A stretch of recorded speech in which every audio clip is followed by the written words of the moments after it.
his head. "Shall I tell you what you ought to do?" "Well then, you draw your two-edged sword, and dress your shield, like Gareth the kitchen knave did.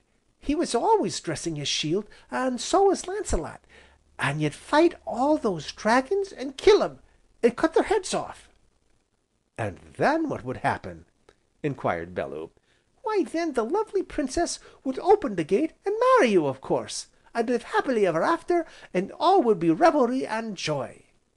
"Ah!" sighed Bellew, "if she'd do that, I think I'd fight all the dragons that ever roared, and kill them too. But supposing she wouldn't open the gate?" "Why then," said Small Porges, wrinkling his brow, "why then, you'd have to storm the castle, of course, and break open the gate, and run off with the princess on your charger, if she was very beautiful, you know." "A most excellent idea, my Porges. If I should happen to find myself in like circumstances, I'll surely take your advice." Now, as he spoke, Bellew glanced at Anthea, and she at him, and straightway she blushed, and then she laughed, and then she blushed again, and still blushing, rose to her feet, and turned to find Mr. Cassilis within a yard of them. "Ah, Miss Anthea," said he, lifting his hat, "I sent Georgy to find you, but it seems he forgot to mention that I was waiting." "I'm awful sorry, Mr. Cassilis, but Uncle Porges was telling us about dragons, you know." Small Porges hastened to explain. "Dragons!" repeated Mr. Cassilis, with his supercilious smile. "Ah, indeed, dragons should be interesting, especially in such a very quiet, shady nook as this. Quite an idyllic place for story telling.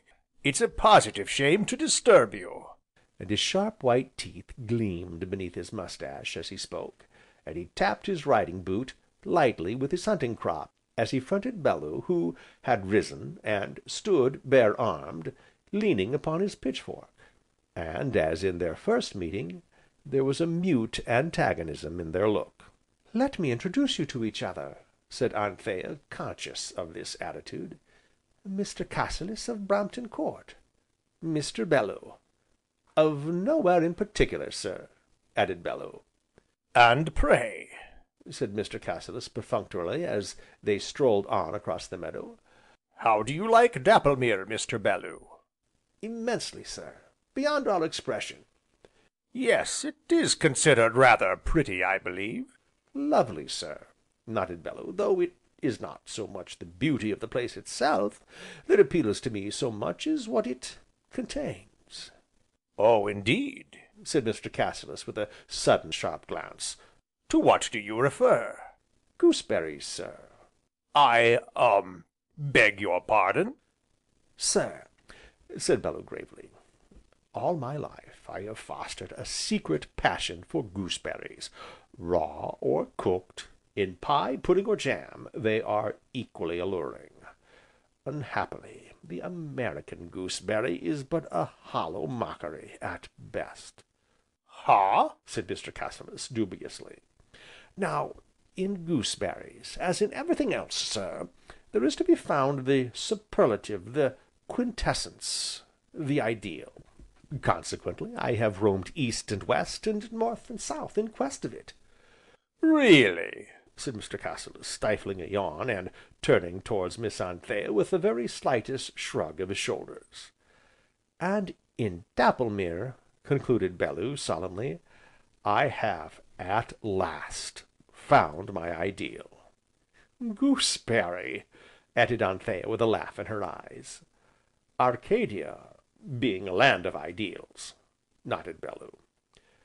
"Ideals," said Mr. Cassilis, caressing his moustache, "ideals, and gooseberries, though probably excellent things in themselves, are apt to pall upon one in time. Personally, I find them equally insipid." "Of course, it is all a matter of taste," sighed Bellew. "But," Mr. Cassilis went on, fairly turning his back upon him, "the subject I wished to discuss with you, Miss Anthea, was the approaching sale." "The sale," she repeated, all the brightness dying out of her face. I wished," said Cassilis, leaning nearer to her, and lowering his voice confidentially, "to try to convince you how unnecessary it would be, if—" and he paused significantly. Anthea turned quickly aside, as though to hide her mortification from Bellew's keen eyes, whereupon he, seeing it all, became straightway more dreamy than ever, and, laying a hand upon Small Porges' shoulder, pointed with his pitchfork to where, at the other end of the 5 acre, the haymakers worked away as merrily as ever. "Come, my Porges," said he, "let us away, and join yon happy throng, and, with Daphnis, and Clo, and Blowsabel, we'll list to the, cuckoo in the dell." So, hand in hand, the 2 Porges set off together, but when they had gone some distance, Bellew looked back, and then he saw that Anthea walked with her head averted, yet Cassilis walked close beside her, and stooped now and then, until the black moustache came very near the curl, that curl of wanton witchery that peeped above her ear. "Uncle Porges, why do you frown so?" "Frown, my Porges? Did I? Well, I was thinking."